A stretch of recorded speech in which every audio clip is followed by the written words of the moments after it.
Assalamualaikum warahmatullahi wabarakatuh.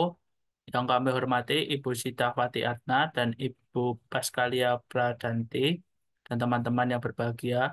Di sini kami dari kelompok 2 akan memaparkan materi kami yang berjudul Sifat Aljabar Bilangan Real, Teorema Sifat Bilangan Real, Bilangan Rasional, dan Bilangan Irasional.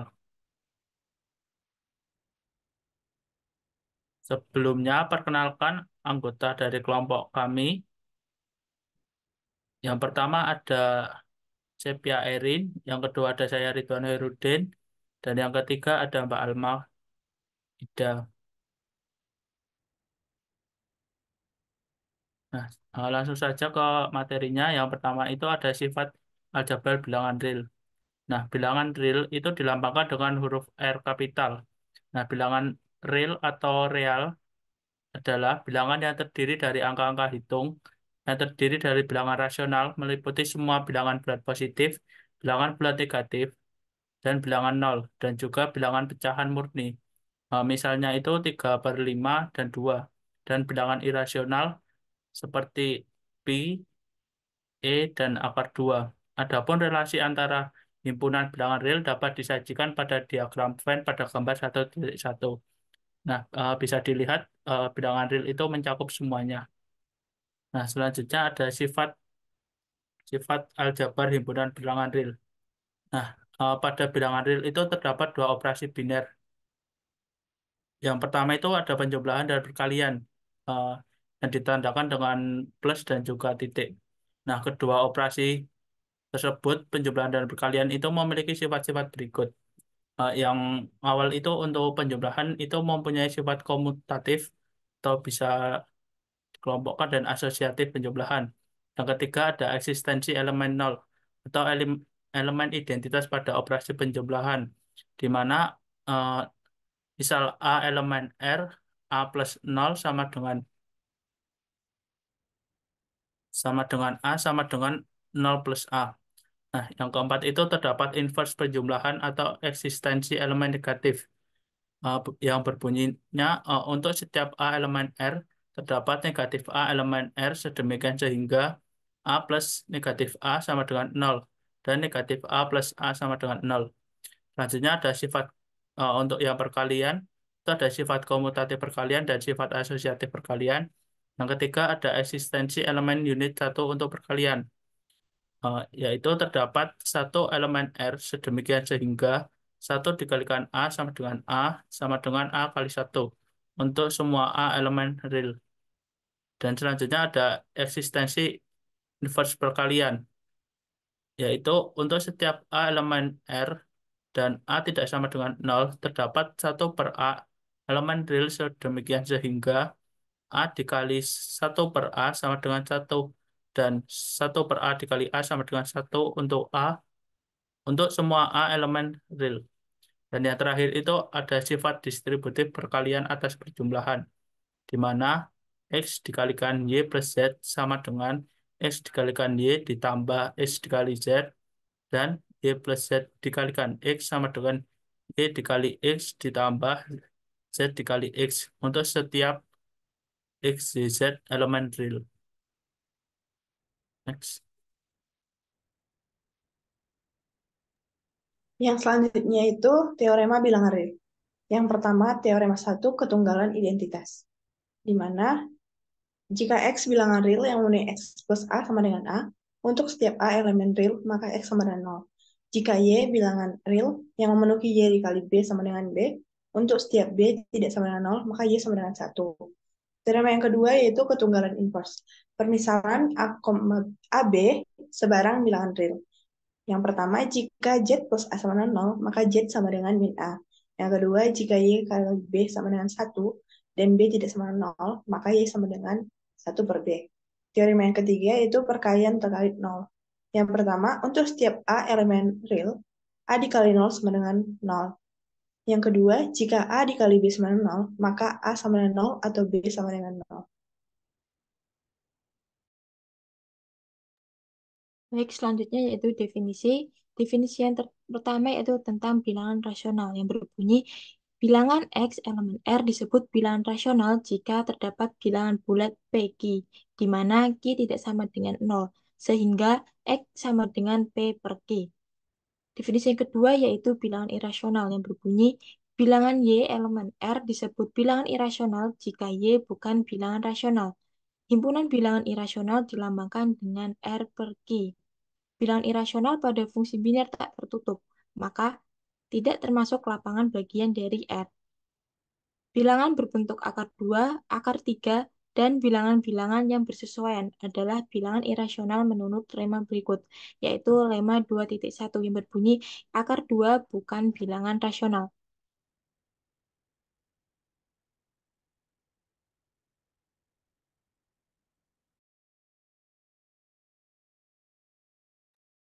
Nah, yang selanjutnya adalah latihan soal nomor pertama.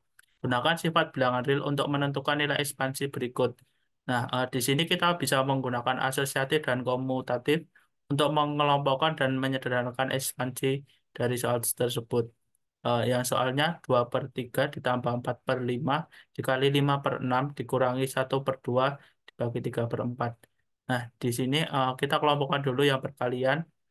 Kita kerjakan dulu yang 4 per 5 dikali 5 per 6 itu jadikan satu.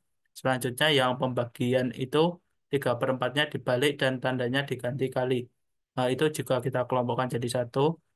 Yang nanti hasilnya 2 per 3 ditambah 4 per 6 dikurangi 4 per 6. Nah, 4 per 6-nya kan saling menghilangkan. Jadi hasilnya 2 per 3. Next.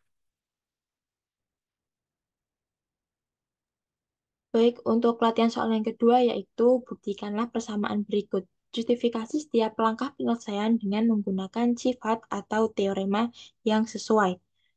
Poin yang A yaitu 2x plus 5 sama dengan 10. Untuk poin B yaitu x kuadrat sama dengan 2x. Dan poin yang ketiga, poin C yaitu x kuadrat min 6 sama dengan 3. Dan yang poin D yaitu x min 2 dikali x plus 1 sama dengan 0. Untuk penyelesaian yang poin A yaitu perhatikan persamaan berikut, di mana ada 2x plus 5. Karena kita ingin menggunakan inverse penjumlahan, maka kedua ruas kita kurangi dengan negatif 10. Sehingga diperoleh 2x plus negatif 5 sama dengan 0.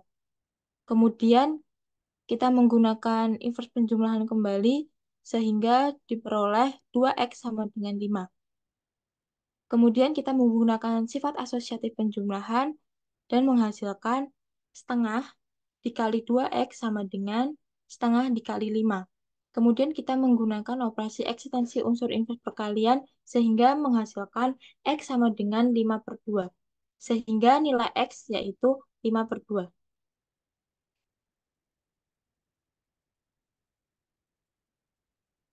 Next.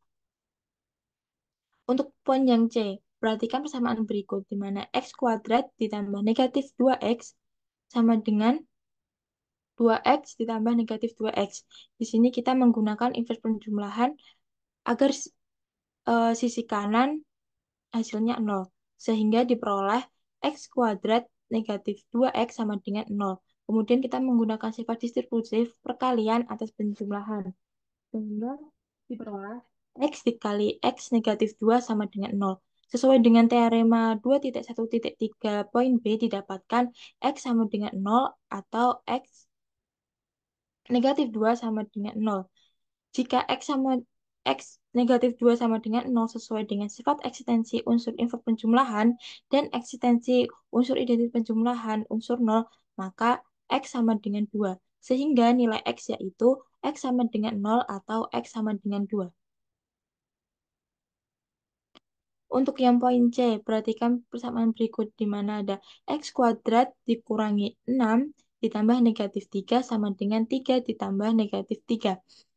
Operasi tersebut yaitu menggunakan eksistensi inverse penjumlahan, sehingga diperoleh x kuadrat min 9 sama dengan 0. Kemudian kita menggunakan sifat asosiatif dan identitas penjumlahan, sehingga diperoleh x dikurangi 3 dikali x tambah 3 sama dengan 0, di mana operasi tersebut yaitu sifat distribusi perkalian atas penjumlahan.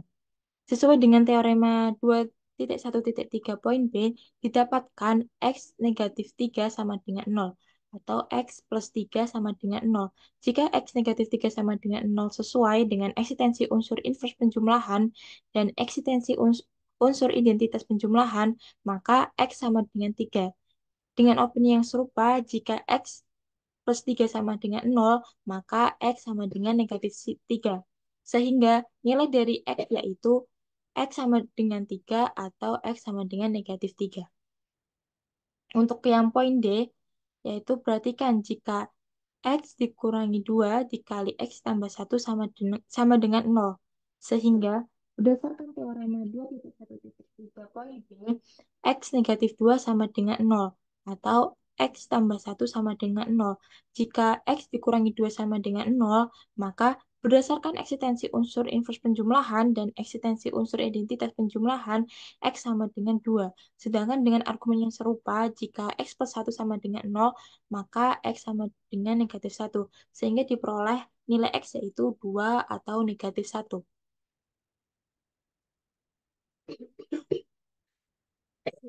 Untuk soal yang berikutnya yaitu jika A tidak sama dengan 0 dan B tidak sama dengan 0, tunjukkan bahwa 1 per AB sama dengan 1 per A dikali 1 per B. Untuk penyelesaiannya yaitu amatilah bahwa untuk A tidak sama dengan 0 dan B tidak sama dengan 0, maka A kali B tidak sama dengan 0.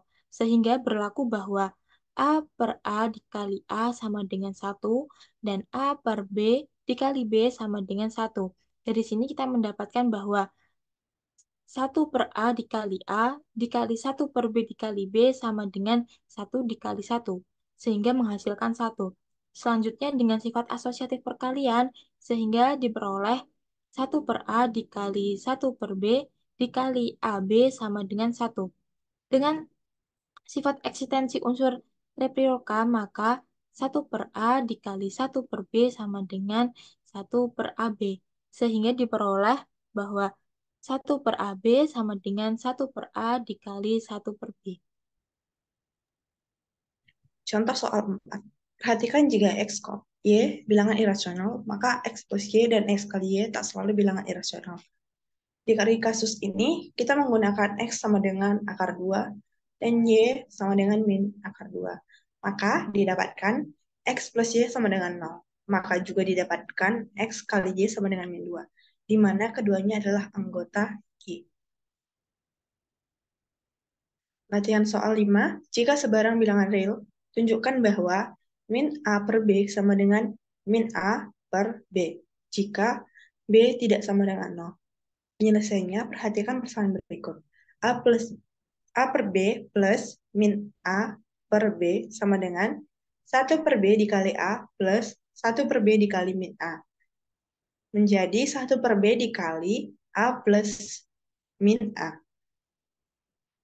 Sama menjadi 1 per B dikali 0, yang merupakan sifat eksistensi invers penjumlahan, dan sama dengan 0. Yaitu teorema ketiga. Sehingga min A per B sama dengan min A per B.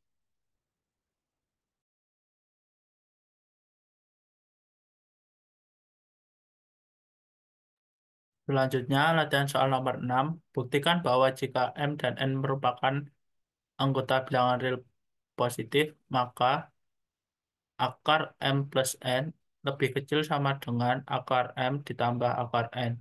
Nah, penyelesaiannya, di sini kita bisa menggunakan kesamaan segitiga, di mana mutlak A plus B lebih kecil sama dengan mutlak A plus mutlak B.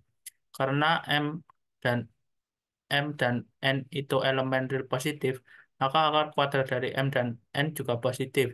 Sehingga kita dapat menghilangkan tanda modulus pada kesamaan segitiga dan mendapatkan akar M ditambah akar N lebih besar sama dengan akar M plus N. Nah, kita juga dapat membuktikan kesamaan ini dengan cara mengkuadratkan kedua ruas dengan menyederhanakan hasilnya. Kita akan mendapatkan akar M ditambah akar N dikuadratkan itu lebih besar sama dengan akar M plus N dikuadratkan. Di mana yang akar M plus akar N dikuadratkan hasilnya M plus 2 akar MN ditambah N lebih kecil sama dengan M plus N. Nah, ini kedua ruas kita bagi dengan M plus N yang menghasilkan 2 akar MN lebih besar sama dengan 0. Nah, karena M dan N elemen R positif, maka akar kuadrat dari M dan N juga positif, sehingga kesamaan terakhir benar.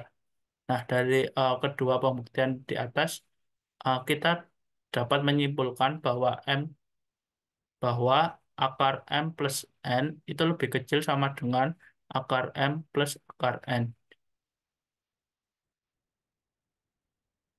Nah, berikut referensi yang kami gunakan. Sekian pemaparan dari kami, kurang lebihnya mohon maaf. Wassalamualaikum warahmatullahi wabarakatuh.